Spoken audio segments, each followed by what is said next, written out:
बिस्मिल्लाहिर्रहमानिर्रहीम। मैं हूँ जीना चौधरी। हम आज पढ़ेंगे किस्मत अज कलम रहीला खान किस्त नंबर 21।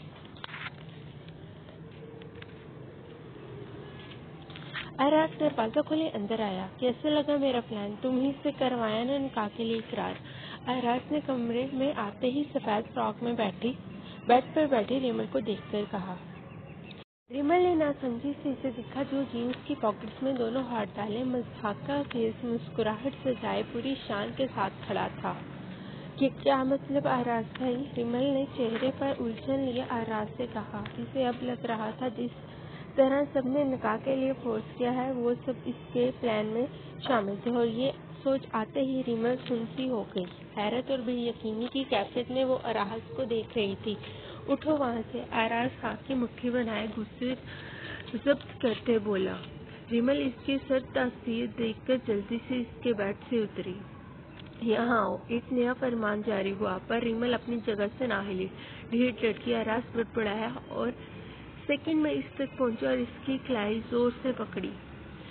पहली बात, अब मैं तुम्हारा भाई नहीं शोहर हूँ, और दूसरी बात 2 सेकंड के अंदर अंदर मेरे कमरे से गायब हो जाओ। तुम्हें मैं अपने कमरे में बर्दाश्त नहीं कर सकता। आज के बाद इस कमरे में आने की जुर्रत भी मत करना। अब निकल जाओ मेरे कमरे से। वो इसको बाजू से पकड़े दरवाजे की तरफ इशारा करके बोला। छोड़े मेरा बाजू, दर्द हो रहा है। रिमल ने इसे खुद से दूर करती बोली।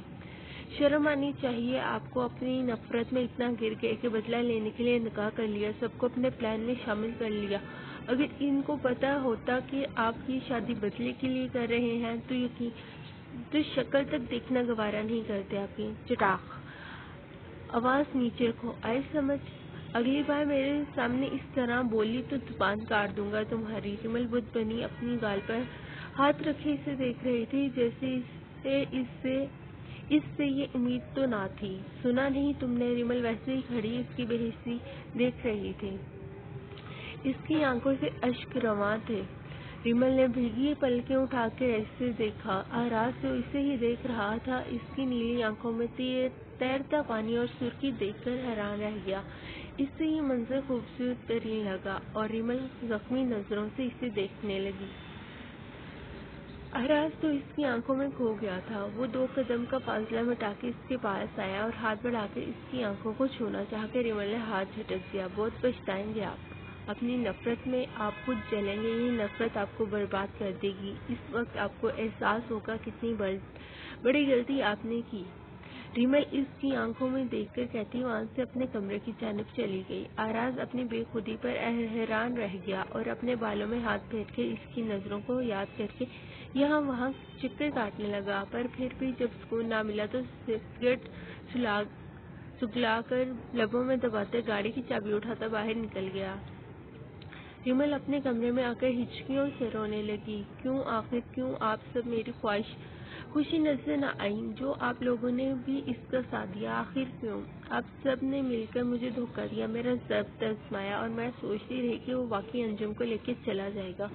अच्छा नहीं किया आप लोगों ने मेरे साथ। अब मैं आप में से किसी से बात नहीं करूंगी। ये शादी अंजुम के लिए की है मैंने, और अंजुम से ही, और आज से अंजुम ही मेरे लिए सब कुछ है। रिमल आंखें साफ करते वॉशरूम गई और अपना मुंह धोकर बाहर निकली तो इसका फोन रिंग हुआ। Hello doctor Umar. जी डॉक्टर उमर, प्लीज जल्दी से हॉस्पिटल आ जाए, इमरजेंसी केस है। डॉक्टर रजा नहीं आ सकते, इन्होंने आपका बोला है। ओके, मैं आ रही हूँ। रिमल ने कॉल बंद की और अपना ड्रेस चेंज करती ओवरऑल उठाए कमरे से बाहर निकली।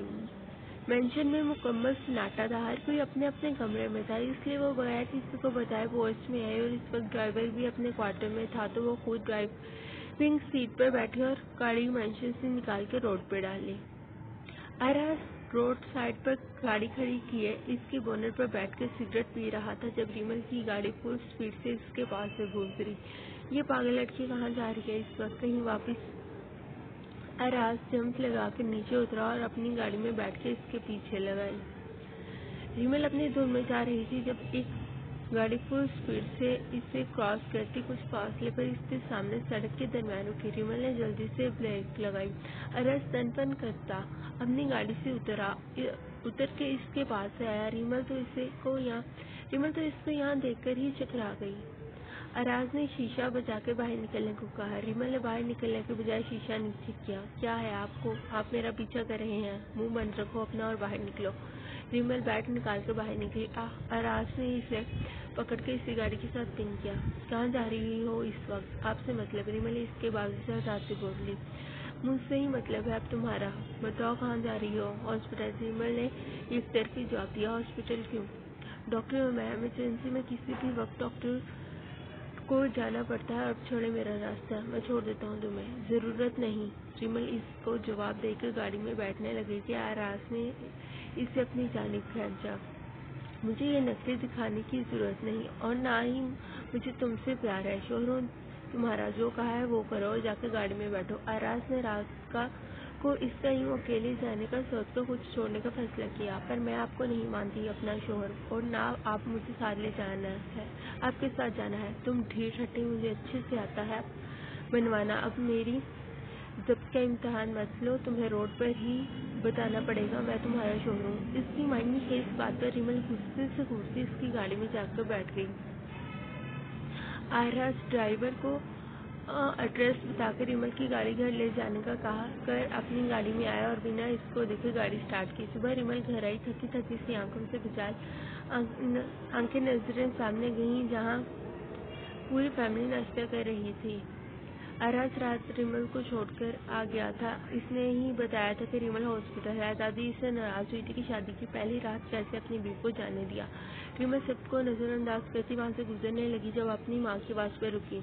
रिमल बेटा फ्रेश होकर जल्दी से आ जाओ फिर आपके साथ नाश्ता करते हैं। मुझे भूख नहीं। रिमल कहती अपने कमरे में चली गई। आराज की नजरें इसकी पुष्प पर टिकी थी। जब रिमल ने खटाक से दरवाजा बंद किया। इसे क्या हुआ? इसे पता चल गया है कि आप सब मेरे प्लान में शामिल थे। आराज ने बताया तो सब परेशान हो गए। वो सब रिमल की नाराजगी से डरते थे। आप फिक्र मत करें मैं रिमल से बात करूंगा। आराज ने रुखसाना बेगम को परेशान देखकर तसल्ली देते कहा।